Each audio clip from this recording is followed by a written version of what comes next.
अस्सलाम वालेकुम स्टूडेंट्स, मैं हूं आपका टीचर नजम और आज हम स्टार्ट करेंगे अपना केमिस्ट्री 9th क्लास का नेक्स्ट लेक्चर। तो जी नेक्स्ट लेक्चर होगा आपका वैलेंसी के ऊपर, कंसेप्ट ऑफ वैलेंसी।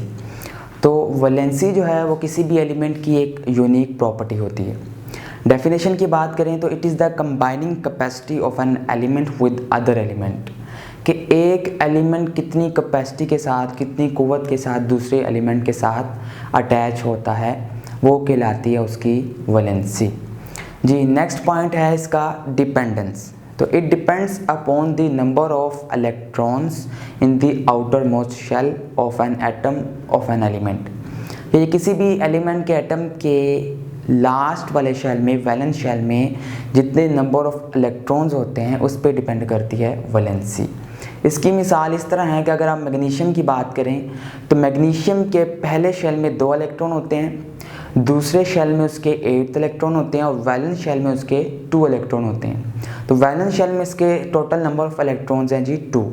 तो टोटल वैलेंसी फिर मैग्नीशियम की हुई 2। तो ये थी इसकी डिपेंडेंस। जी नेक्स्ट पॉइंट है जी valencies in simple covalent compounds. कि जो सिंपल कोवलेंट कंपाउंड्स होते हैं उनमें डिफरेंट एलिमेंट्स की वैलेंसी क्या होती है। सबसे पहले तो वर्ड है कंपाउंड का। तो जब एक से ज़्यादा एलिमेंट केमिकली कंबाइन होते हैं तो वो बन जाता है कंपाउंड।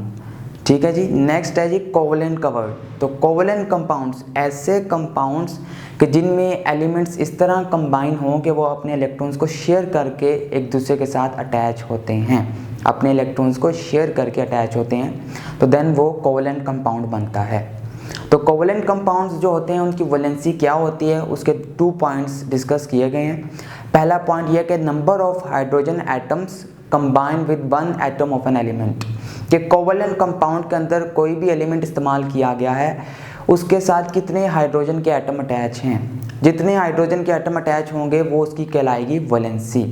मिसाल के तौर पर आपकी बुक में एग्जाम्पल गिवन है जी HCl की। तो यहाँ पे क्लोरीन का एलिमेंट है तो इसके साथ एक ही हाइड्रोजन का एटम अटैच है, ये कोवलेंट कंपाउंड है, तो क्लोरीन की वैलेंसी होगी 1। दूसरी एग्जांपल में देखें तो वाटर की एग्जांपल है, ऑक्सीजन के साथ 2 हाइड्रोजन के एटम्स अटैच हैं तो ऑक्सीजन की वैलेंसी होगी 2।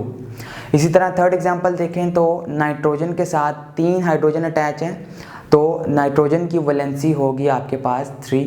और इसी तरह फॉर एग्जांपल में देखें तो कार्बन के साथ 4 हाइड्रोजन अटैच हैं, 4 हाइड्रोजन के एटम्स अटैच हैं तो कार्बन की वैलेंसी होगी 4। तो ये था फर्स्ट पॉइंट के कितने number of hydrogen atoms attach हैं कोवलेंट कंपाउंड में। दूसरा पॉइंट ये है कि the total number of bonds formed by an atom of an element, कि किसी भी एलिमेंट का एटम कोवलेंट कंपाउंड के अंदर कितने बॉन्ड बना रहा है। उन एग्जांपल्स को दोबारा देखते हैं। पहली थी HCl। तो यहाँ पे आप देखें कि क्लोरीन ने और हाइड्रोजन ने एक ही बॉन्ड बनाया हुआ है अपना एक इलेक्ट्रॉन शेयर करके। तो यहाँ पे क्लोरीन की वैलेंसी भी 1 होगी और हाइड्रोजन की वैलेंसी भी 1 होगी। दूसरी एग्जांपल को डिस्कस करें तो वो वाटर की एग्जांपल है। ऑक्सीजन ने 2 बॉन्ड्स बनाए हैं 2 अलग अलग हाइड्रोजन्स के साथ, तो ऑक्सीजन की वैलेंसी 2 होगी क्योंकि ऑक्सीजन ने 2 बॉन्ड बनाए हैं और वो जो 2 अलग अलग हाइड्रोजन अटैच हैं उनकी एक वैलेंसी होगी क्योंकि उन्होंने एक ही बॉन्ड बनाया है ऑक्सीजन के साथ। थर्ड एग्जांपल देखें तो नाइट्रोजन ने 3 बॉन्ड बनाए हैं जी 3 अलग अलग 3 हाइड्रोजन्स के साथ, तो नाइट्रोजन की वैलेंसी होगी 3 और वो जो 3 हाइड्रोजन्स अटैच हैं उनकी वैलेंसी अलग अलग होगी 1। और इसी तरह CH4 की बात करें तो कार्बन ने 4 हाइड्रोजन्स के साथ बॉन्ड बनाया है तो इसकी वैलेंसी होगी 4 और जो 4 का हाइड्रोजन्स अटैच है उनकी वैलेंसी होगी 1, सेपरेटली उनकी 1 वैलेंसी होगी। तो ये था कोवलेंट कंपाउंड्स की valencies. Ji valencies in ionic compounds, के आयनिक कंपाउंड्स जो होते हैं उनकी वैलेंसीज क्या होती हैं। तो सबसे पहले है जी आयनिक कंपाउंड्स। तो ऐसे कंपाउंड्स जिनमें एक से ज़्यादा एलिमेंट्स इस तरह अटैच हो कि उनमें से एक एलिमेंट अपना इलेक्ट्रॉन को लूज़ करे और दूसरा गेन करे और रिजल्टिंग में उनके दरमियान एक आयनिक बॉन्ड बनता है, उसको कहते हैं आयनिक कंपाउंड्स। तो आयनिक कंपाउंड्स की वैलेंसी क्या होती है कि the number of electrons gained और lost by an atom of an element to complete its octet, कि जब कोई भी एलिमेंट अपने वैलेंस शेल से इलेक्ट्रॉन को लूज़ या गेन करे अपना ऑक्टेट मुकम्मल करने के लिए, तो जितने इलेक्ट्रॉन वो लूज़ या गेन करेगा वो उसकी वैलेंसी होंगे जी। तो नेक्स्ट पॉइंट है कि ऐसा एलिमेंट के जिसके वैलेंस शेल में 4 से कम इलेक्ट्रॉन हो तो वो प्रेफरेंस देता है कि वो इलेक्ट्रॉन को लूज़ कर दे, और जितने इलेक्ट्रॉन्स वो लूज़ करेगा उतनी वो उसकी वैलेंसी होगी आयनिक कंपाउंड के अंदर। और ऐसे एलिमेंट्स जिनके वैलेंस शेल में 5 या 5 से ज़्यादा इलेक्ट्रॉन्स हो वो प्रेफरेंस करते हैं कि वो इलेक्ट्रॉन को एक्सेप्ट करें या गेन करें। तो जितने इलेक्ट्रॉन को एक्सेप्ट या गेन करेंगे वो उनकी कहलाएगी वैलेंसी। इसको डिस्कस करते हैं एग्जाम्पल में जी। एग्जाम्पल में देखें तो सोडियम की बात करें तो सोडियम के पहले शेल में 2 इलेक्ट्रॉन होते हैं, दूसरे में 8 होते हैं, और वैलेंस शेल में इसका 1 इलेक्ट्रॉन होता है। तो ये प्रेफरेंस करेगा कि अपने वैलेंस शेल वाले इलेक्ट्रॉन को लूज़ कर दे और अपना ऑक्टेट मुकम्मल कर दे। तो इस तरह क्योंकि ना इसने अपना 1 इलेक्ट्रॉन को लूज़ करेगा तो इसकी वैलेंसी होगी 1। इसी तरह मैग्नीशियम की बात करें तो मैग्नीशियम के वैलेंस शेल में पहले शेल में 2 इलेक्ट्रॉन, दूसरे में 8 और लास्ट वाले वैलेंस शेल में 2 इलेक्ट्रॉन्स। तो ये 2 को लूज़ करेगा तो इसकी वैलेंसी हुई 2। इसी तरह अगर हम बात करें आपके पास नेगेटिव्स की जो गेन होगा, नाइट्रोजन की बात करें तो नाइट्रोजन में आपके पास पहले शेल में 2 और वैलेंस शेल में 5 इलेक्ट्रॉन्स होते हैं। तो ये देखिए 5 से अबव हैं उसके इलेक्ट्रॉन्स, तो ये प्रेफरेंस करेगा कि ये इलेक्ट्रॉन्स को गेन करे। तो बाकी ये 3 इलेक्ट्रॉन्स को गेन करेगा ताकि इसका ऑक्टेट मुकम्मल हो जाए। तो इस तरह आपके पास नाइट्रोजन की वैलेंसी हुई 3।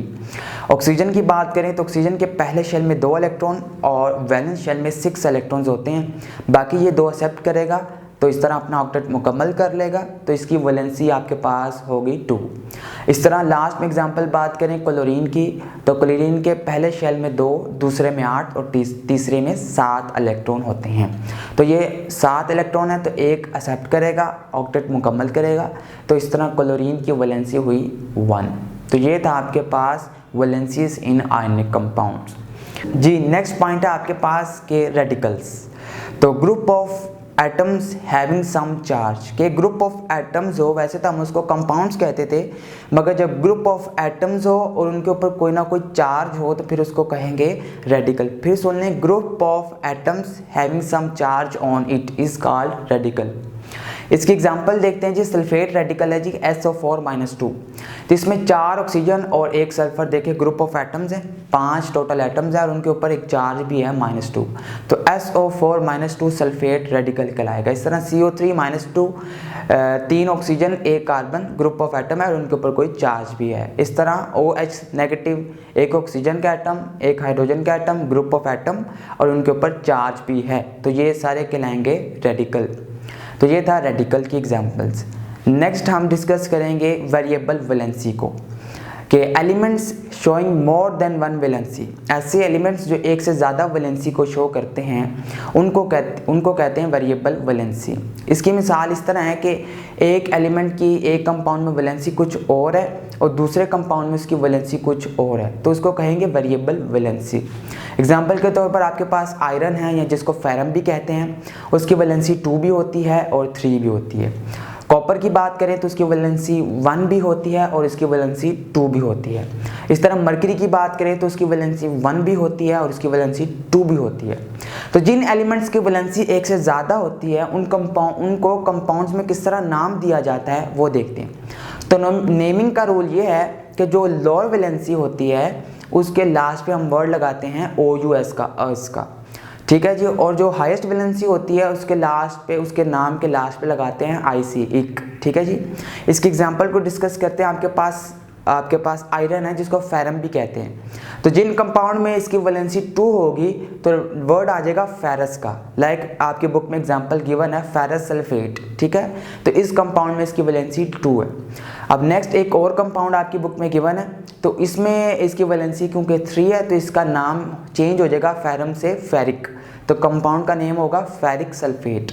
तो इस तरह आप डिफरेंट आपके पास जो कंपाउंड्स हैं उनमें जब एक से ज़्यादा एलिमेंट्स की वैलेंसी चेंज होती है, वेरिएबल है, तो उसका नाम किस तरह लिखेंगे वो हमने उसको डिस्कस कर लिया। तो ये था आज का लेक्चर स्टूडेंट्स। मिलते हैं नेक्स्ट लेक्चर में, तब तक के लिए इजाज़त दीजिए। अल्लाह हाफिज़।